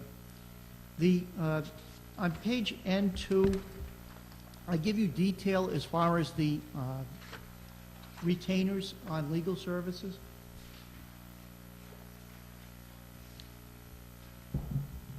You can see that the solicitor's retainer is forecast to go up by 2%. Each of the retainers are. I think the most important thing on that page is to look at the midpoint on N2, which looks at the hours that are being used. We're looking at the solicitor's hours, and what I do on a monthly basis is I get a billing statement that shows me all of the hours that each of the attorneys are spending on any given case. So over the last 5 years, the average number of hours for general hours has been 520. With an $81,000 retainer, it works up to about $156 per hour. Billing rates would be substantially higher than that. But we pay on a retainer, so whether he works 500 hours or he works 300 hours, it's just, the retainer is what the value is. Same thing with the planning hours. There's 287, which is the average yearly total over the last 5 years. We had a couple of years where some of them were up over 600 hours. We've also had a couple down at 250. Overall, when we look at Priscilla Tice and Rich contracting in town, between the two, it's about $169 an hour that you're paying for the legal services that you receive. Prosecution with Terry Simpson, Terry's booking about 370 average hours over the 5-year term, which is working out to about $90 an hour. We have increased his retainer a couple of times because the amount of hours that he's spending, as you can see back in 11-12, it was at 27. We then took it up to 30 and then 32, and then, so we're at a point now where we've just raised those all by a 2% roll. Expenses and court fees, we spend about $5,000 out of pocket that we reimburse the attorneys for. If they have to file in court, we pay the fees, the court filing fees. If there's a case that goes to the Supreme Court or into the federal court level, we would pay on $150 an hour outside of the retainer for those services. Over the past couple of years, we've had a couple of Supremes that we've been involved with, but haven't been a lot of dollars that have gone through those accounts. But these are the budgeted amounts. So overall, when you look at all of your legal fees, you're spending less than $150 an hour on the average of what you have. So overall, legal services are up about $3,600 over the current year. If there's no questions, I'll move on. Probate judge. Probate judge is a part-time salary, a stipend that's the $7,000 divided by 12 months that he or she would be paid, plus the cost of FICA. So it's $75.36. The manager's office, I alluded to this earlier. There's changes that have occurred there in terms of the benefits and changes that have occurred in terms of salary requirements. Overall is about a $39,000 reduction from what was budgeted in the current year. Obviously, we won't spend the $449,000 that we had budgeted in the current year. We're forecast now to be spending about $425,000. Personnel administration, we have one personnel administrator. That's her salary shown as a full-time. We also provide part-time hours in that office that deals with a number of the benefits management costs, and just general administration of that office. We're looking at about a $4,600 decrease. Again, you can see where the increase of $7,500 occurred. That was where she went from a family plan to an individual plan. So we're not really seeing a decrease in program costs, but rather the adjustments. Town clerk's office, up $5,000. If you haven't had a chance to read the narrative, I really would suggest that you take a look. But what we're trying to do there is to tell you what all of the different things are that the offices do. There's an awful lot of things I don't know that everybody is aware of that is a municipal function that has to be done by these different offices. And, you know, Dale's office certainly has a great deal of different jobs that have to be done and that require a great deal of detailed review. So please take a look if you haven't had an opportunity to see what the narratives are that in many cases will justify what the expenses are associated with those departments. Public information is somewhat of a misnomer. Really what that is paying for the reverse 911 system that we operate. That system costs about $9,900 a year. In addition to that, web access is paid for through here, which is about $900, $912 to be precise. And general administration on the web administration is about $3,000. What I also have listed here is what each of the municipal departments also budget for adjustments to their web pages. Also, if you recall, within the capital program, we've set aside money to redo the website, and one of the things we're hoping is to have a website that will be much more user-friendly to the departments so that third-party assistance won't be necessary as often as it is now. If that's the case, hopefully we'll see some type of adjustments downward in future years. We will not get to the web redevelopment probably for the next several months, but it will be done during the 15-16 year in accordance with the capital program. As far as the canvassing authority, as I mentioned, you've got one presidential preference primary that will be required in the spring of 2016, and you've got one full-time employee as well as the canvassing authority stipends that are there. The seasonal salaries are the people who work the polls. So you're looking at about a $38,000 adjustment downward. I won't call it a reduction because it's that we're not, that line item for seasonal would be up when we put the 16-17 year budget together by about $30,000. Finance department, another department where we're seeing adjustments in terms of a lot of the full-time. There's no new positions here, but we have a younger staff that's still working through STEP, so the STEP plus the 2% provides for some of the increase that's there. In an effort to set an example, you can see that many other costs have been reduced as a way of reducing the overall increase that Trish is dealing with. If there's no questions, information technology, that is the heart and soul of our data processing requirements for the community. If you look at the narrative, it talks about the level of involvement that they have, the number of systems that they're operating. Right now, we have 2 full-time people. that are working in that endeavor. There's a third person that does technology in the police department, but for the most part, everything that's done for administration purposes is through this program. I want to back up for a second and go back to finance and ask Trish just to give you some comments as far as what she's working on right now with the refi on our existing debt, because I think that's an important effort that's being made that I want council to be aware of.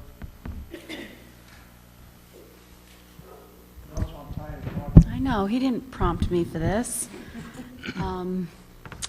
Well, we've contracted with some new financial advisors, and so I've been working with them for a bond refunding for April 15th, thereabouts.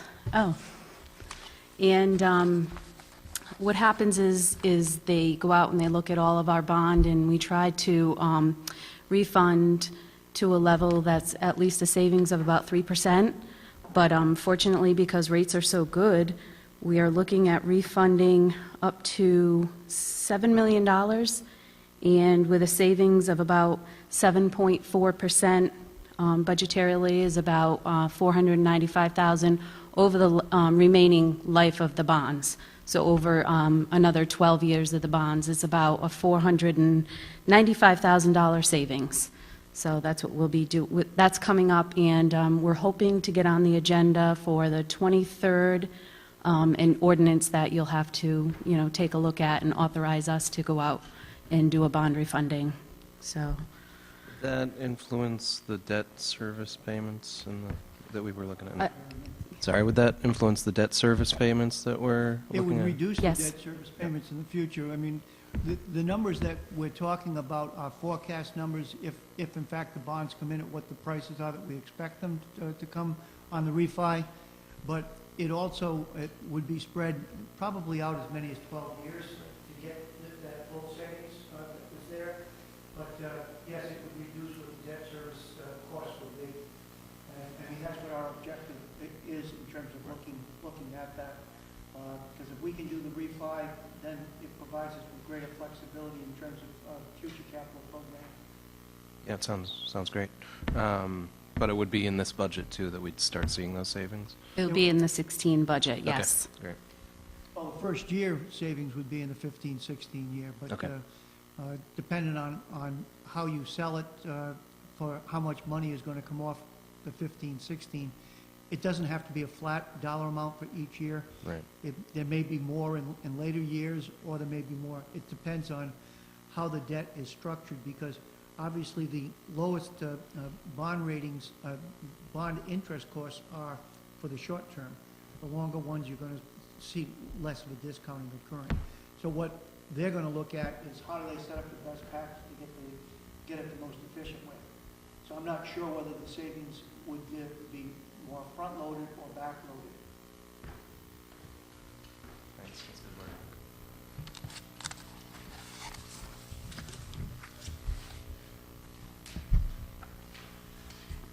work. All right, well, that brings us up to information technology. We've done the post-audit. Post-audit is also another one I'll let Trish bring you up to date on, because we are out for audit services at this point. We have had the same audit firm for the last 3 years. 3 years. Audits are no longer a case of local government deciding what they're going to do. The specs have to be approved through the Auditor General's office. We've gone through that process, and we've gone out to proposals, and we've received proposals. You'll be receiving a recommendation for the appointment of a audit firm for the 15-16 year, sometime in the immediate future. I'm hoping for the 23rd, but we have to wait we make a recommendation to the Auditor General. He reviews it based on our criteria of grading, and then I'm waiting for that approval to come back. As far as that and the refi is concerned, when you look at the fact that we're one of 4 A1 communities, AA communities, we should be able to get some good rates there. Moving on to the tax assessor's office. The tax assessor's office is showing an increase of about $9,400. Candidly, I've never seen anybody anguish over putting a budget together more than Gene. This is his best shot.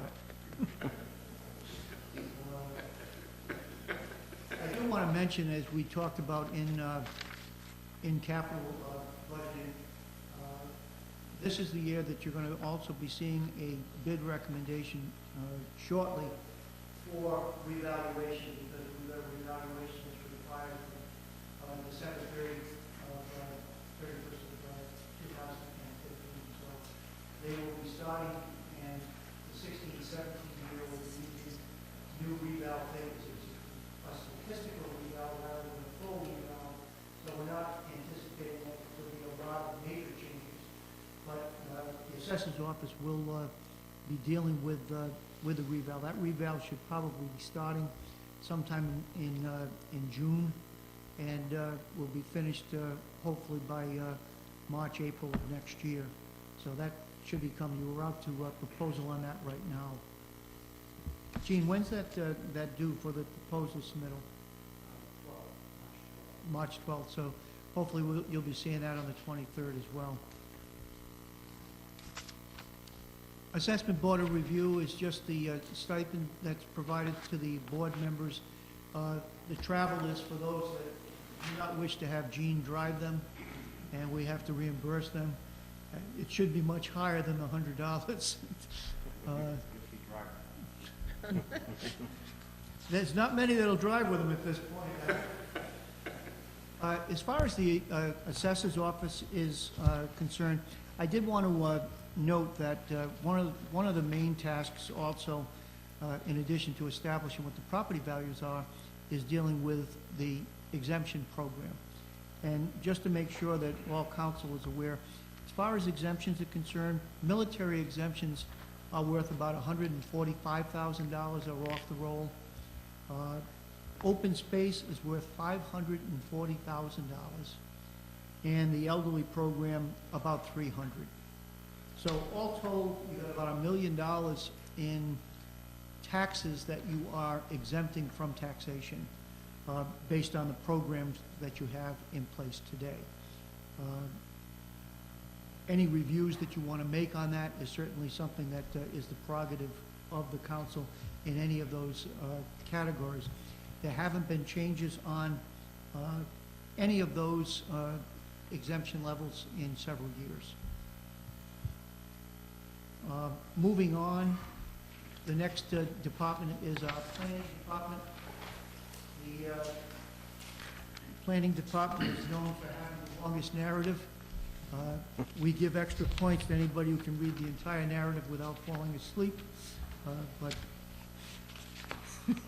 I'm getting a dirty look. But the planning department really provides great support for each of the departments, whether it's emergency management requirements, or the working with the manager's office, which can be difficult, or with public services. And most of the work that gets done as far as narrative writing has been touched by the planning department in many ways. It's well appreciated. It's probably one of the core management offices that you have in town.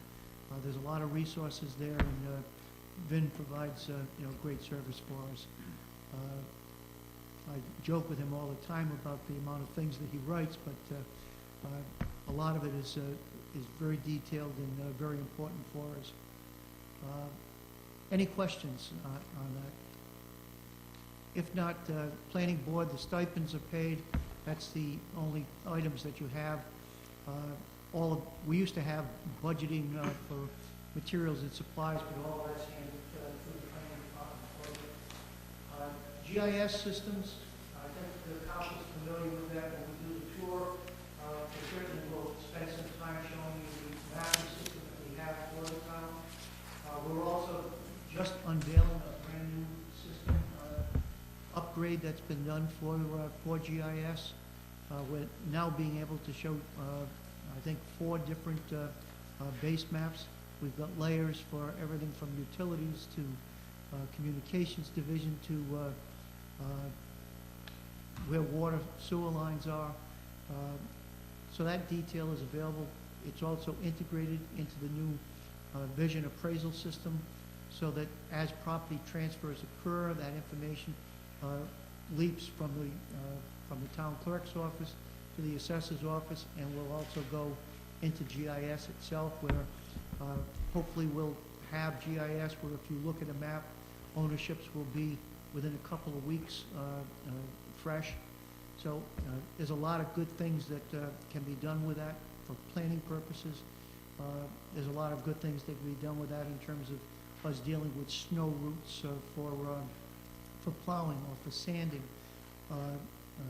best routes for EMS. We also provide mapping when we have roads that are closed so that the dispatch center uses those. It touches each and every department.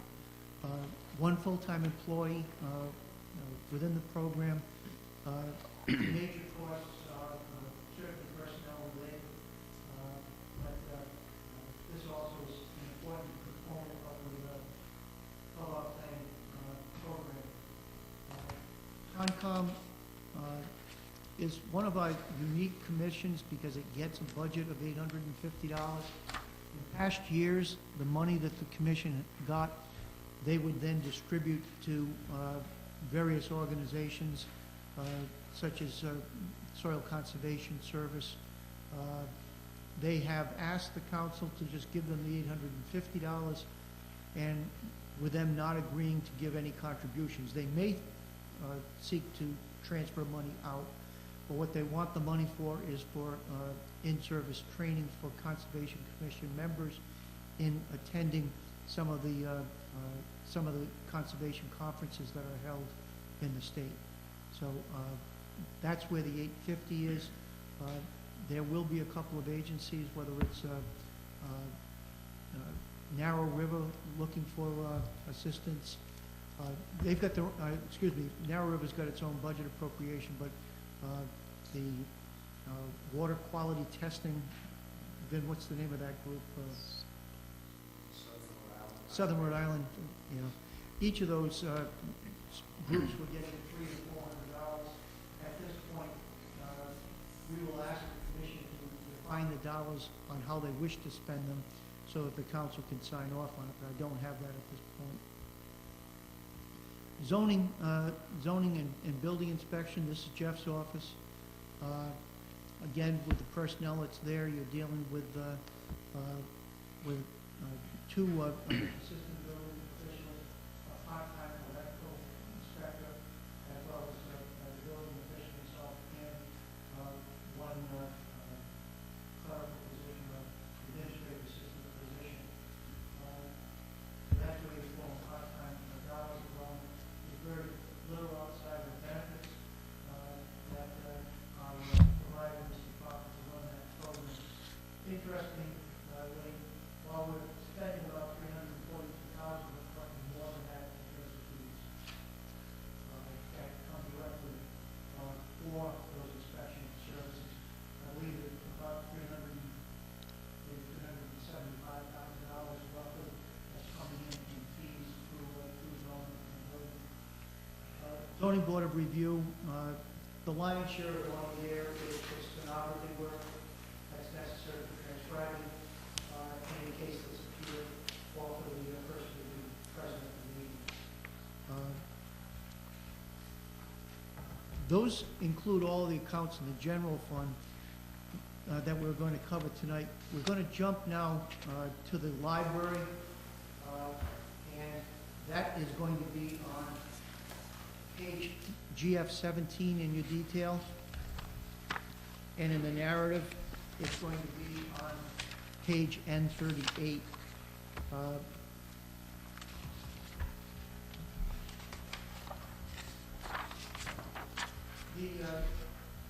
think everyone's aware, as far as the library system is concerned, Shirley, our library director, and Shirley, why don't you come so make sure, introduce you to the council.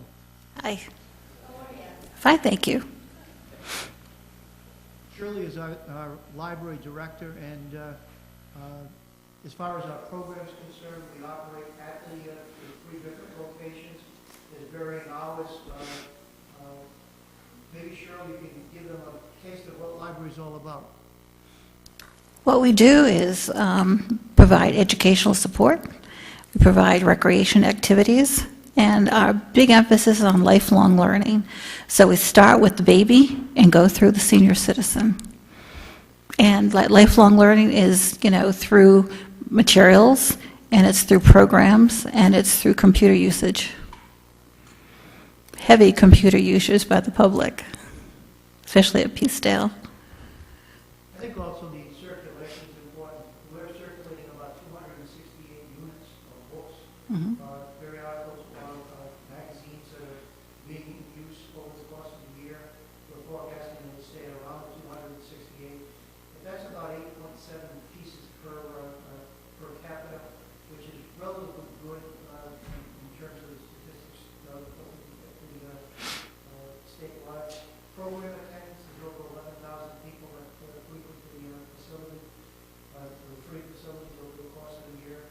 They also offer, as Shirley said, the educational programs, over 450 programs that are operated through the library system.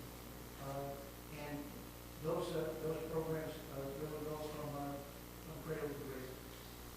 So there's a number of things that we do there.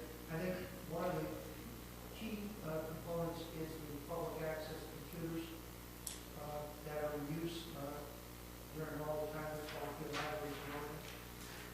It provides the only access that some members of the public have to the internet, so it's an important resource that's available. I think that if we look at libraries in the future, we're going to see more expensive costs in the library because Champlain Foundation used to provide a great deal of funding for all the computerization and equipment, both software and hardware. And we're not seeing the same level of support for that type of, for those type of library services. Their objective was to be able to automate the libraries and to get the libraries set. And what they want is to see the libraries be able to then go forward and to maintain and preserve the systems that they've developed with them. So we'll see those type of increases in the future. We're also seeing an increase next year in telephone service costs because the cost of phones is a discounted rate for libraries, but that discounted rate is disappearing and it's going to be phased out at 20% a year. So we're seeing in the telephone cost some sizable increases that are there. Outside of that, the budget is there's not much to offer there. The account that usually draws the most attention is the book account, and you can see that as far as books are concerned, the value of the books is about $94,000.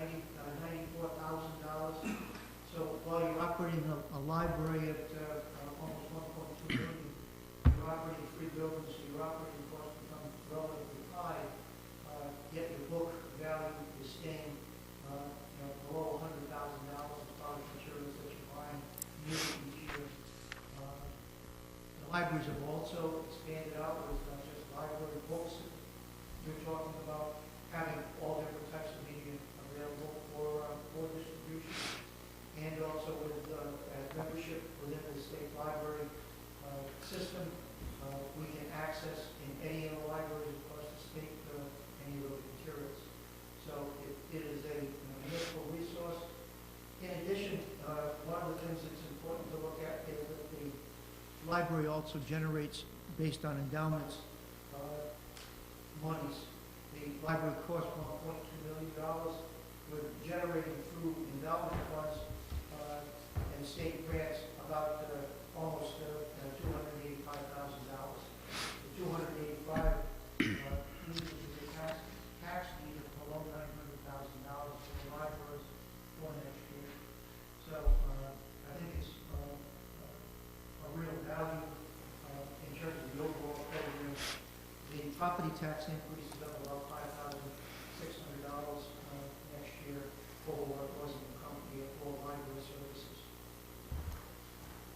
Steve, I have two questions. One is, under the electricity budget is lower. It's one of the few places I've seen energy costs reduced in this budget, so I just wondered. We've upgraded the electrical systems, both at Peacedale, Kingston, and Hale, over the past 2 years. We had the municipal incentive grant through National Grid, and replaced all our fixtures. So you're seeing an energy savings in one of the few budgets where the energy costs are down, one of the few. Well, we got the $55,000 grant from EPA. We first did the police station. The police station was about an $88,000 cost, and National Grid gave us about $38,000 grant. We had the remaining money, and what we were able to do is to do Peacedale Library as far as the fixtures there. And we saw considerable savings. The police saved about $20,000 in their budget, and the libraries are seeing some increase, but it's really based on those facility improvements. And then the only other question I had was on janitorial equipment.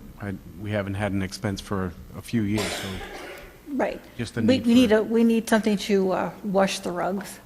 All 3 buildings have carpet, and we've been outsourcing that, in bits and pieces, Yep. but we just want to, really get a heavy-duty cleaner and clean those carpets. Great, thank you. Because we had spent, particularly at the Peacedale Library, we got 2 different Champlain grants to put that carpeting in.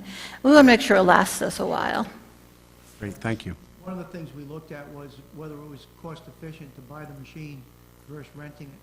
By the time we were done, it looked as if it would be a better deal for us to buy the machine and be able to do those 3 libraries. Plus, it will also give us an opportunity with some of the other buildings that we have in town, if we get the rugs in there as well, without having to buy a third party. So, yeah, I think that was about 5,200, right. Thank you. I want to say thank you. I love the library. My family takes out hundreds of books every year. Well, thank you. And I think it's a tremendous asset, especially having access to the internet for people who don't have it otherwise. I'm wondering what the cost would be of opening up for some period of time on a Sunday when it's been closed. We've Is done, we've done a review on that a couple of times. I can get you fresh numbers on it. It's not without expense. Yeah, I assume so, but it's not without value either. It's also difficult getting the people to work those hours. Right, and I assume, just wondering. Any other questions on library? Thank you. If not, we'll move on. The other account that we needed to deal with tonight was the town hall. Again, there's 1 employee in the town hall. Part-time is really the assistance that's necessary during the time when the full-time person is either not available to work. Overtime is the time that we spend outside of the schedule that they will be able to do for us. Cost of benefits is there. We also put core services for the copy machine and telephone through here. One of the, we've moved the telephone out to different departments. The copy machines are most likely going to be separated. We're now able with the copy machines as well as postage to be able to determine who's using what. So hopefully in the future what we can do is to charge those back to the various operating departments to get better costs as to who's spending what. Outside of that, there's not much that we can deal with. You can see that we bought a new postage machine, and with a new postage machine this year, what we're doing is analyzing who's using the postage, and then we can pull that out of this account and put it into the operating departments. One of the great things with the new financial management systems gives you that flexibility to be able to try to better control costs by knowing where those costs are being incurred. If we don't spend the money in the town hall account based on what's here, what we would do at the end of the year is ask you to transfer the money into the reserve fund for the town hall. That way we can deal with roof problems, and anybody who's driven in our parking lot lately is assuming that we're gonna end up spending some time out there this spring. Those are the accounts we were going to go over this evening. Certainly, if there's any questions of council, or if there's anybody from the public that has any questions that, on anything that I presented tonight, I'd be glad to go over that at this time. I also, for the record, wanted to make reference to the fact that while only 3 council persons are sitting here this evening, one of our council members is not with us this evening, based on her being mourning her father who passed away this weekend. And we also expect, we send out condolences on behalf of the staff of the entire family, and certainly understand her inability to be with us. She certainly will be reviewing tapes of each of the events that she misses. And certainly will be up to speed by the time council makes decisions on the budget. The 5th member of our council was due back today and was grounded, reflected as well, getting back to where I am this time to be here at tonight's meeting. So that's the reason why I was sitting with 3 members out of 5, and certainly each of those members will have access to all of the documentation that was presented this evening, as well as the court documents that have been provided in the past. Thank you, Steve. At this time, are there any members of the public present who would wish to speak? Please state your name and where you're from. Jim O'Neill, Matunic. Steve, just a couple of things. Back on M9, you were talking about the loss of state aid. I'm not sure if my notes are correct here. Did you say over the last 9 years it was over $5 million? Could you just break that down again for me? No, what I said, Jim, was that it was about $2.9 million over the last 9 years, but that the school department probably lost another $2.5 million during that period, which would get it up to the $5 million level. If I was going to give you exact numbers, I'd want to look at the school budget. That's okay. Our value is around $2.9 million. I think the schools were well over 2. Okay. And of the town, most of that was the motor vehicle? Yep. It was the motor vehicle. The motor vehicle went from 2.17 down to $170,000. So it went down $2 million.